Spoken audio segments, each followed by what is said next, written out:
College प्रशासन यहाँ पर क्या कुछ बोलता नजर आता है, क्या रुख उनका रहता है। बहुत शुक्रिया। इसी बीच अब बात करेंगे ट्रंप के पीस प्लान की।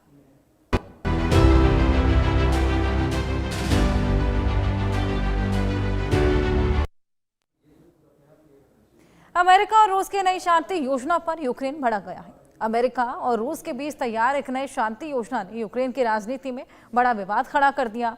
यूक्रेन ने इस ड्राफ्ट को पूरी तरह बेतुका और अस्वीकार्य बताते हुए खारिज कर दिया।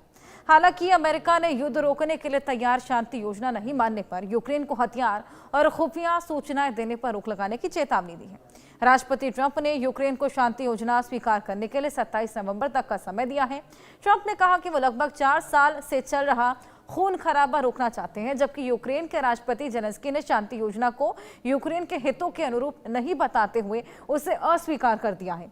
जेलेंस्की ने कहा कि वो यूक्रेन के साथ गद्दारी नहीं कर सकते हैं।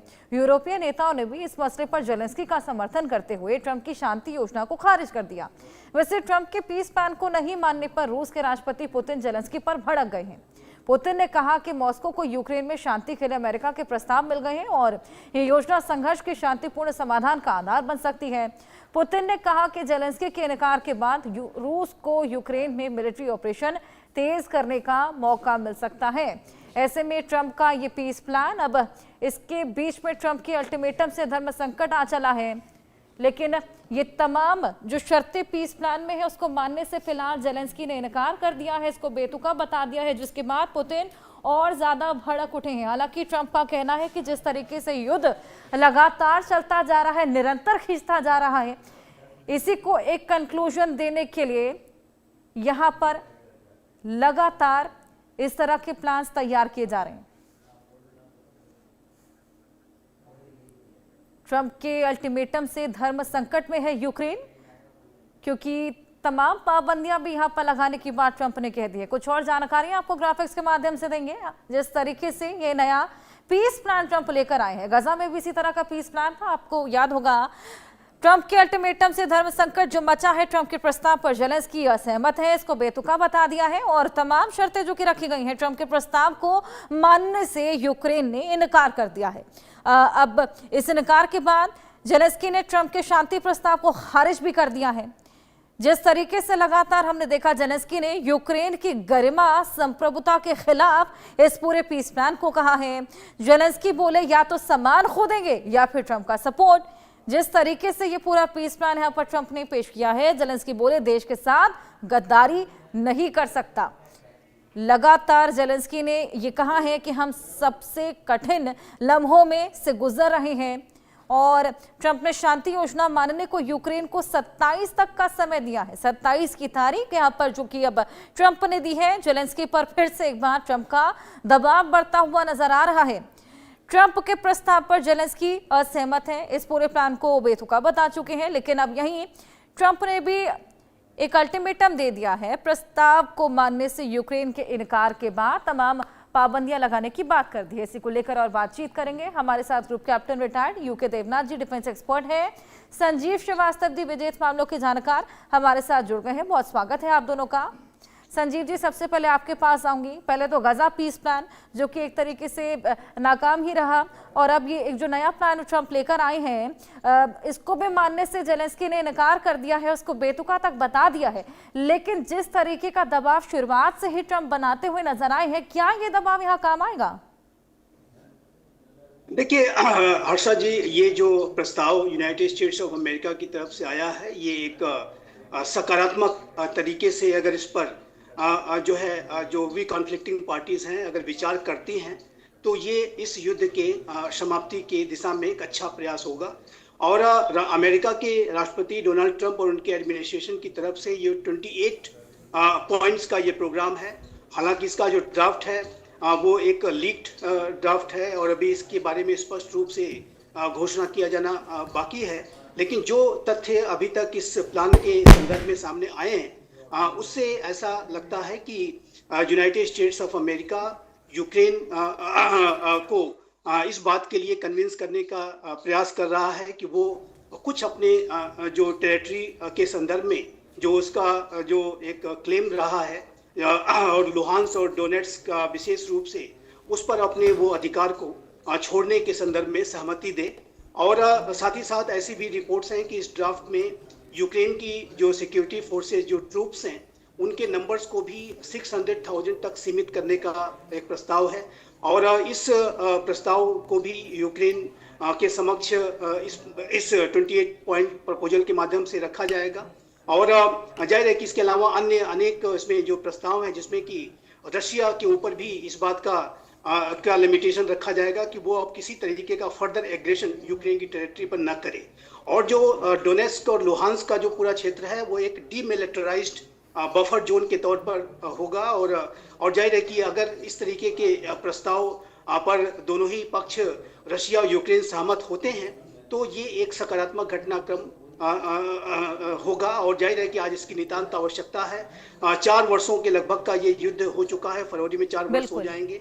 और इस युद्ध का कोई आउटकम यदि कभी निकलना था, तो वो इसी तरीके से निकलना था कि एक संवाद हो, एक विन विन फार्मूले की तलाश हो, किसी भी पक्ष को हार या जीत का सेंस ना आए, और एक बुद्धिमत्तापूर्ण तरीके से इस पूरे विषय का रिजोल्यूशन हो। तो अब ये देखना होगा कि यूक्रेन इस बात को स्वीकारता है या नहीं स्वीकारता है।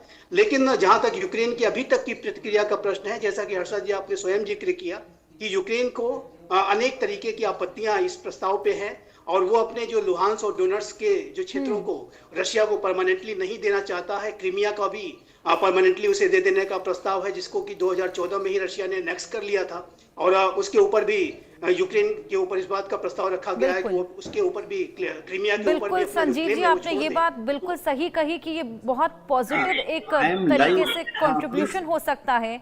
ये जो प्लान है, इसका आउटकम बहुत पॉजिटिव रह सकता है, क्योंकि जितनी निरंतरता के साथ लगातार ये युद्ध चलता आ रहा है, वाकई अब इसको समाप्ति की जरूरत है। तमाम बार हमने देखा कि शांति बहाली की कोशिशें भी की गई, एक एक कर दोनों से मुलाकात कर बातचीत भी ट्रंप ने कोशिश की थी करने की, लेकिन जब जब शांति बहाली की बात चली, इस तरीके का विध्वंसक हमला हुआ कि ये बिल्कुल भड़कता ही चला गया। कभी कोई असहमत रहा, कभी कोई असहमत रहा। अब जब इसको लेकर एक पीस प्लान तैयार हुआ है यूके देवनाथ जी, तो यूक्रेन यहाँ पर मना कर रहा है। हालांकि यूक्रेन को ये समझने की जरूरत है कि ट्रंप के शहर की वजह से ही, ट्रंप के हथियारों की वजह से ही अभी तक सरवाइव कर पाया है यूक्रेन। जी हाँ हर्षा जी, ये हो रहा है कि यूक्रेन में जेलेंस्की को अपना पॉलिटिकल अस्तित्व बचाए रखना है, ये समझना पड़ेगा। यूक्रेन में अगर सीजफायर हुआ तो जाहिर है अगले साल इलेक्शन होने वाले हैं, और जेलेंस्की के सपोर्टर्स को मालूम है कि अगर वो ट्रंप के इस वाले पीस प्लान को मानकर पूर्वी दोनबास का जो एरिया है, दोनांस्क, लुहांस्क, ज़ेपोरोजिया, खेरसोन, इसको अगर रूस को सौंप देते हैं, तो फिर अगले साल के इलेक्शन में जेलेंस्की और उनका जो पॉलिटिकल पार्टी है वो हार जाएंगे। जेलेंस्की का पॉलिटिकल करियर हमेशा हमेशा के लिए खत्म हो जाएगा। सारा दारोमदार इस पर अटका हुआ है। रूस ने, पुतिन ने वेलकम किया है, क्योंकि पुतिन का स्ट्रेटेजिक एम क्या था? जमीनी तौर पर वह दोनांस्क, लुहांस्क, ज़ेपोरोजिया, खेरसोन, क्रीमिया सब पर कब्जा कर चुके हैं। वो उसको अपने हाथ में रखना चाहते हैं और आस्ते आस्ते उसका रशिया में विलयीकरण करना चाहते हैं। ट्रंप ने इस प्रस्ताव को, पुतिन के इस इच्छा को मान लिया है, तो पुतिन को कोई दिक्कत नहीं है। बाकी ट्रंप ने घुमा फिरा के ये कह दिया है, मान लिया है कि आने वाले निकट भविष्य में यूक्रेन नेटो को ज्वाइन नहीं करेगा। पुतिन इससे हैप्पी हैं। बाकी जेलेंस्की की दिक्कत क्या है? सिर्फ एक ही दिक्कत है कि उनका दुनिया में एक ही मददगार है, वो है अमेरिका। यूरोप के देश जो जेलेंस्की को या यूक्रेन को मदद कर रहे हैं, वो अमेरिकन दबाव में कर रहे हैं। अगर अमेरिका ने अपना सहयोग बंद कर दिया तो यूरोप के जो देश हैं वो भी जेलेंस्की को और यूक्रेन को भविष्य में मिलिट्री हार्डवेयर नहीं देंगे। इतनी क्षमता यूरोपियन देशों में नहीं है। अब इससे आगे क्या होगा? आज से लेकर 27 तारीख तक ट्रंप को रोज जेलेंस्की को एक ही चीज बोलनी पड़ेगी कि भैया जेलेंस्की, अगर आप युद्धबंदी के लिए तैयार नहीं होते, सीज फायर टॉक्स के लिए तैयार नहीं होते, तो 27 नवंबर के बाद अमेरिका यूक्रेन को टैंक के गोले, तोप के गोले, hand held rockets, missiles, grenades, air defence मिसाइलें देना बंद कर देगा। यूक्रेन के पास एयर डिफेंस सिस्टम है, लेकिन यूक्रेन के पास क्या नहीं है, उसमें से दागने के लिए जो मिसाइल होती है वो नहीं है। तो ट्रंप को हर रोज रात को जेलेंस्की को 2 घंटे फोन करना पड़ेगा और सिर्फ एक ही चीज बोलना पड़ेगा कि 27 नवंबर के बाद तुमको मैं air defence missile system patriot का जो जिस तरीके से आपने मेंशन किया कि चुनाव भी आने वाले हैं लेकिन अमेरिका का साथ भी जरूरी है, क्या रुख रहता है? खैर, ये देखने वाली बात। बहुत शुक्रिया आप दोनों का हमारे साथ जुड़कर ये इनसाइट शेयर करने के लिए। इन खबरों के साथ वक्त एक छोटे से ब्रेक का।